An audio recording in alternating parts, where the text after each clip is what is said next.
We had a little gathering down in Madison, but I think there's more energy here tonight, so thank you. A big thank you to Andrea. Thank you for sharing your story. Thank you for believing in this country, and thank you for the kind introduction. Mayor Mason, thank you for having me in this beautiful community. Grateful. Look, thank you to all of you. I see it is a school night, and there are papers to check. There's kids to get in bed. There's games to watch. But you know what? You put all that aside, and you came here to this beautiful room for one simple reason. You love your country. You love your country.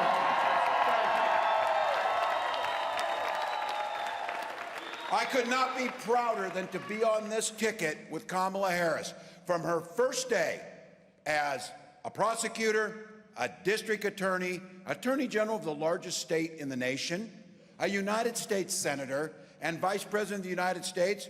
She's had one client her entire life: the people. The people. Stood up for women and children against predators and abusers, for seniors and workers against fraudsters and big corporate interests, for families and communities against transnational gangs and traffickers. Never did she once ask, when someone came up to her asking for help, she never asked if they were Democrat or Republican. She simply asked, how can I help? How can I help? Can we just agree with that resume we had, that there is no one more qualified or has been more qualified to be President of the United States?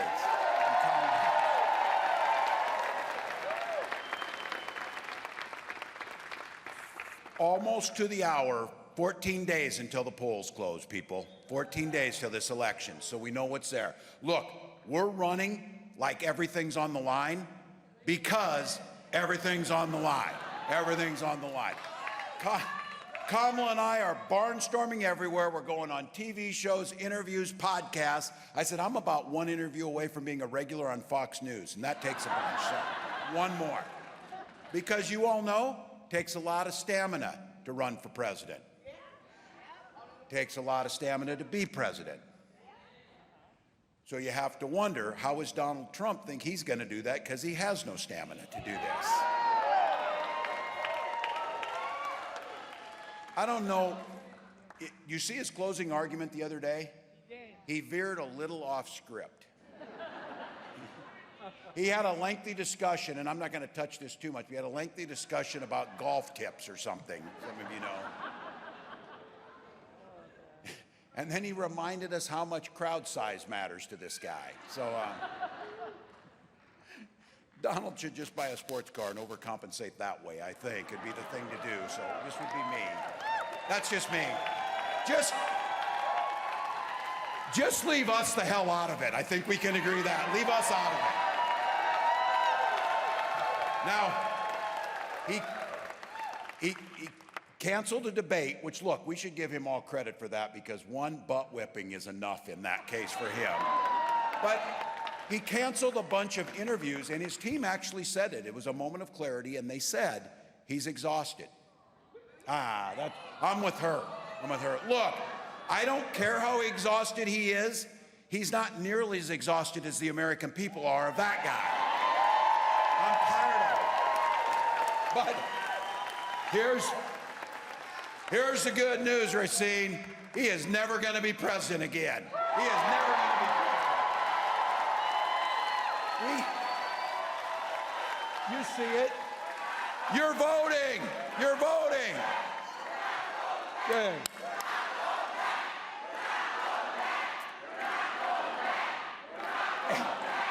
The good news is, not only is he not going to be president, but we've got a president that's laying out a new way forward with opportunity for all of us.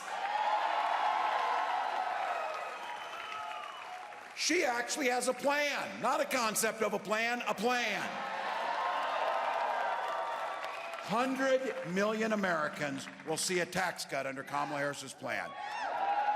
$6,000 for every child, for that family that's born, so that you can get that kid off to a good start. Buy the crib, buy the formula, buy the clothes you need, get them off to a good start. Every single family with a child tax credit. It makes a difference.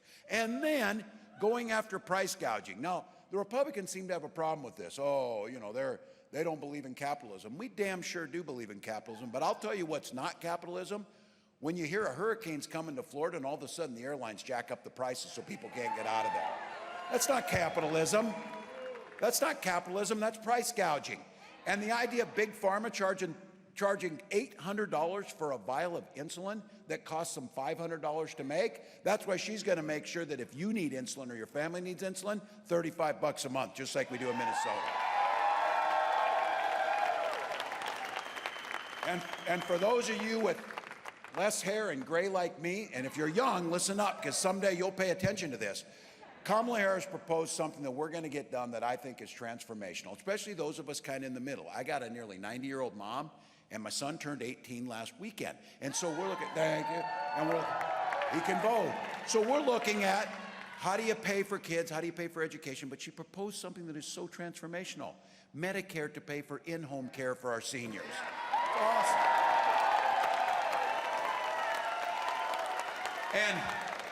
And if when you turn 60, I turned 60, and also you start paying attention to Medicare when this happens.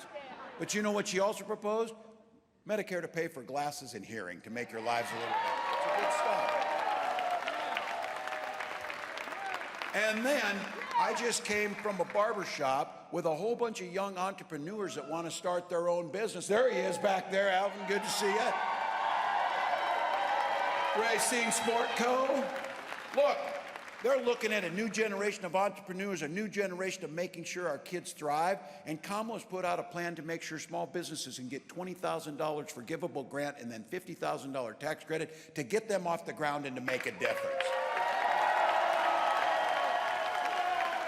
Because I'll damn sure tell you, the biggest companies and the friends of Donald Trump, they're getting a tax cut. Donald Trump hasn't paid federal tax in 10 of the last 15 years. It's time to give the tax cuts to the middle class. And then for the young people here too, the idea of owning your home is something that every middle-class family should be able to do. We know that the biggest barrier to doing that is the down payment. That's why she proposed a $25,000 down payment assistance to get folks in their home. Get you in there. Look, we're neighbors, Minnesota and Wisconsin. We have the same, we have a lot of the same stories, a lot of the same background. And we had a senator we lost way too soon in Paul Wellstone, who used to sum up how the economy's supposed to work and how it's supposed to be fair in a very simple statement. We all do better when we all do better. That's pretty simple. That's pretty simple. Now Donald Trump and his running mate, J.D. Vance, see things a little differently. And the thing is, I'll give them this. They helped make this easier for everyone. They laid out what they're going to do in their Project 2025 agenda. Now, at the debate I had, Senator Vance tried to claim that Donald Trump would protect the ACA. So this was really fun. This was really fun. You know, Donald Trump, champion of Obamacare. Well, a couple hours ago, I was just with Obama, who said that's a bunch of crap. He tried to get rid of it. You know. And just keep in mind, when they got the Affordable Care Act, if you have any single pre-existing condition, you're out. Because you know how they rigged the system? They let the insurance companies decide who they're going to insure. You don't have to be, well, hell, anybody's a better businessman than Donald Trump. But if you were thinking about this, if you're an insurance company, what would be the best way you could make money? Take in premiums from the healthiest people so you don't have to pay out premiums, and let all the rest of us just sit out there and not get insurance. And as you heard Andrea say, end up with medical bills that nearly breaks your family. That's not right, and under Kamala Harris, we'll make sure it doesn't happen.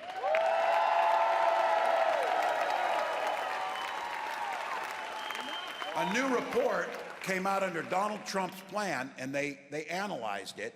And one of the things they came up with is that he will start to bankrupt Social Security in 6 years under his plan. Now, just to be clear, that is a program that we pay into. It does not add to the national debt, and it's a best anti-poverty program ever designed. Now, they also analyzed, because he's the only person in America who thinks this, that he's going to put tariffs on most of the products that we buy, and he tries to tell us that that is not exactly what it is. It's a Trump sales tax and will add $4,000 to every family's costs. Now, he came up with a new one. He calls it positive taxation from a guy who doesn't pay taxes. So, all right, look, nothing positive about increasing costs on families. That's why Kamala Harris is focused on it, whether it's the cost of drugs, the cost of products, by stopping the price gouging, home ownership, tax cuts for the middle class. Those are things we can do. But I'm guessing in here, there may be a few, or we know them, our neighbors, hell, in our own family, folks that were Republicans, old school Republicans, that added much to this country, that gave things back. When those folks talked about freedom, they actually kind of meant it. Turns out that this guy, when he talks about freedom, freedom to be in your bedroom, freedom to be in your exam room, freedom to be in your library, all the things that he wants. Now look, this is one that it seems so simple again, kind of like we all do better and we all do better. Neighborhoods, communities, states, countries work better, especially when elected officials just do the things they're supposed to do. Build the roads, make sure that there's safety there, make sure that we have good schools, make sure that we have things like Social Security. Do those things. Do those things. And when it comes to who we love or the families that we want or any of that, just mind your own damn business. Mind your own business.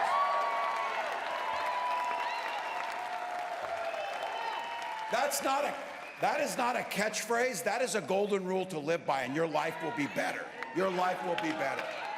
When Kamala talks about freedom, be very clear. And this is where the party of Reagan should be with it. The freedom for you to make decisions about your life, not government officials.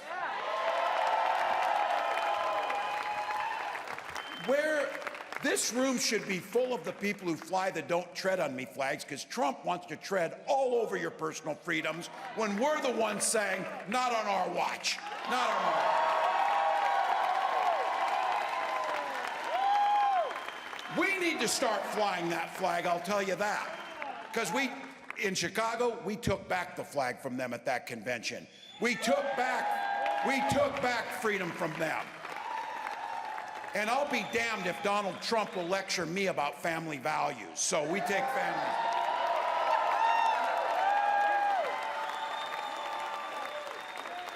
And just for good damn measure, we're taking football back from them too. Look, freedom means seniors should live in dignity in their retirement. That's what freedom means. Strengthen Social Security, strengthen Medicare. And I'm telling you what, this is one for all of us, because I know Wisconsin and I know Minnesota well. The freedom for our little ones to dress them up, put them in their best clothes, send them off to school, to be met at the door by incredible teachers committed to their education.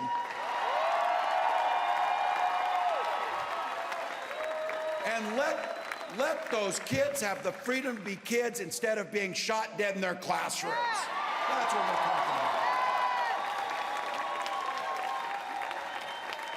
And I am taking no crap from these guys on this. I am a veteran, I am a hunter, and I'm a gun owner. Kamala is a gun owner. Kamala is a gun owner.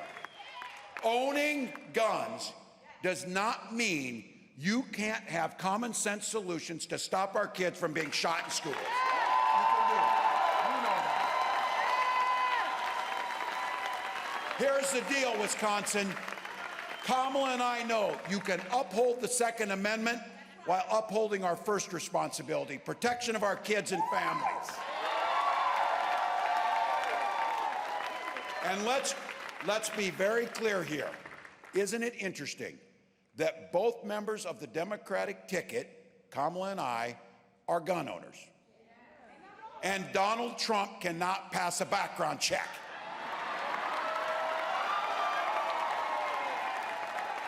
You, you guys, I see you out there, some of you, and I love the camo hats. You go in and apply, you go into Cabela's, apply to get a gun, and watch what happens when 34 felony convictions come up. They tell you to get the hell out of Cabela's.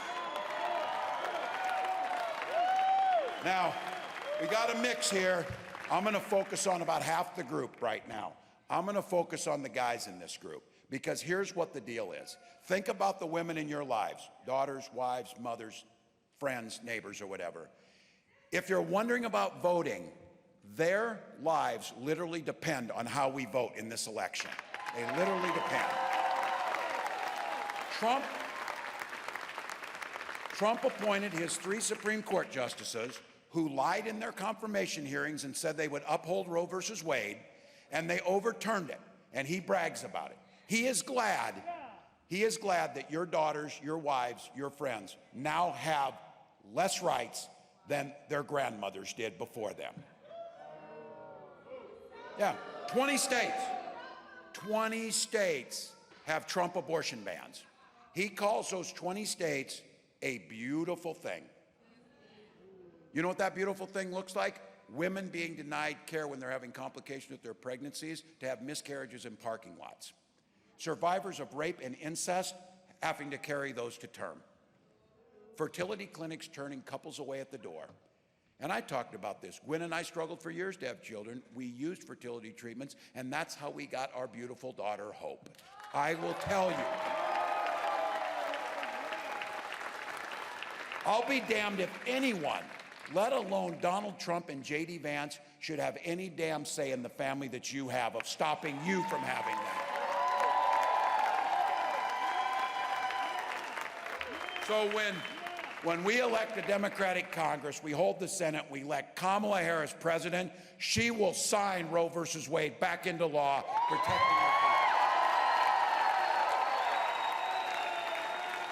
people. And guys, don't forget, Kamala Harris asked those judges, asked a really important question. Asked that male judge if he could name a single law that lets the government have a say over a man's body, and the answer is they can't, because it's zero. So I'll tell you what, look around you and know, guys, we're going to have to get this right. We're going to have to get to the polls. We're going to have to vote, because the women are doing their job. We need to do ours right now. So, now, if you're not, just to be clear of what we got, this is hard to believe, 14 hours. We got, like, do the math, like 340 hours till this thing comes to an end. You've been hearing me say we're going to sleep when we're dead, and that's exactly what I'm doing on this. So, because we got work to do. But look, there is another reason that the stakes are high in this election. Some of you hear this, I'm sure, from your friends, neighbors, relatives, brothers, and things. Look, we made it through one Trump term. We can get through another.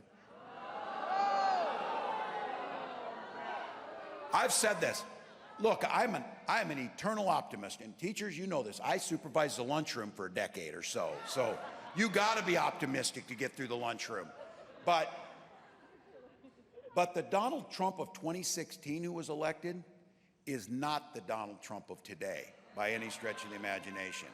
He is talking now openly about sending the United States military against people who don't support him. He calls these people the enemy from within. Now, just to be clear about that, I'm pretty sure I'm high up on that list.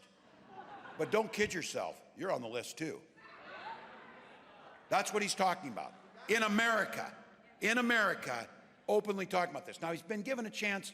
Look, sometimes we misspeak. All right, so say you misspoke. They gave him a chance to clean it up. He won't clean it up. And this week, J.D. Vance said, you know one thing about Donald Trump? He speaks from the heart. Well, on this issue, his grinchy little 3 times too small heart, he may speak from it, but he does. Now, don't get into this with your neighbors. Be clear about what's up here. This isn't, oh, politicians say that about this. You know the both sides do it thing? That's crap. Both sides don't do it. You are not hearing Democratic politicians talking about sending the military against people we disagree with.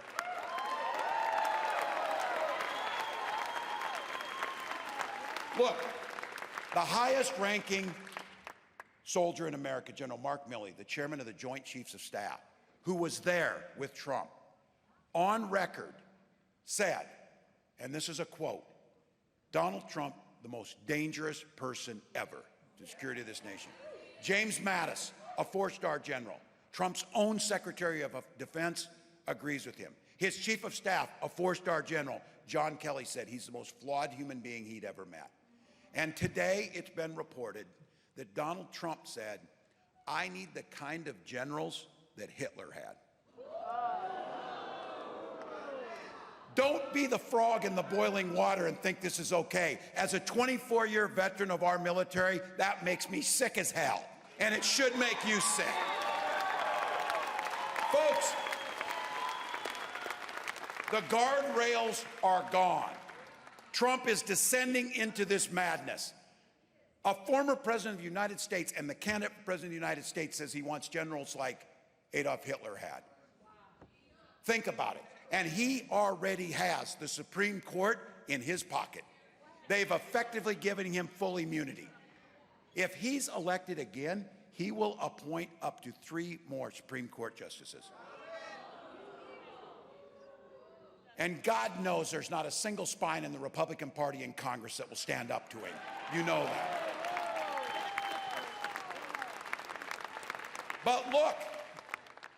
But look, there is a way to make sure none of that happens. And it's not the way they talk about, and it's not through violence, and it's not through saying any of that. It's by beating them at the ballot box. Beat them at the ballot box.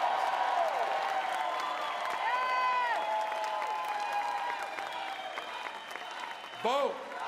Vote.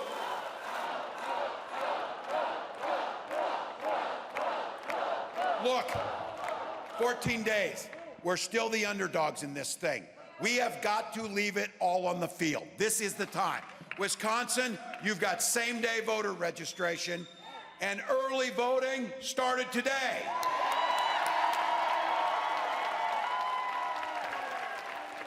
Bring a photo ID if you're going to vote in person. We also know we need to knock on doors. People are still undecided. We need to make the phone calls. 1 or 2 votes in a precinct can make the difference. It matters. Talk to them. If you got an extra buck or two, KamalaHarris.com. It lets us open the offices. We get out there. We make a difference. Look, we get to control our destiny. We know what the choice is on the other side. And I know by looking at this room and rooms across this country that we're in and will be in, that America is better than that guy. America is better. Kamala Harris wants to be a president for all Americans. She wants to put policies in place that will improve people's lives whether they vote for us or not. She knows that the Constitution stands above all. And she knows that the American people deserve a president with decency, with compassion, and with vision. So here's the deal, folks. We get the chance. We get to make a difference. She says it all the time, and you know it. When we fight, we win. When we vote, we win. Wisconsin, let's win this thing. Let's go.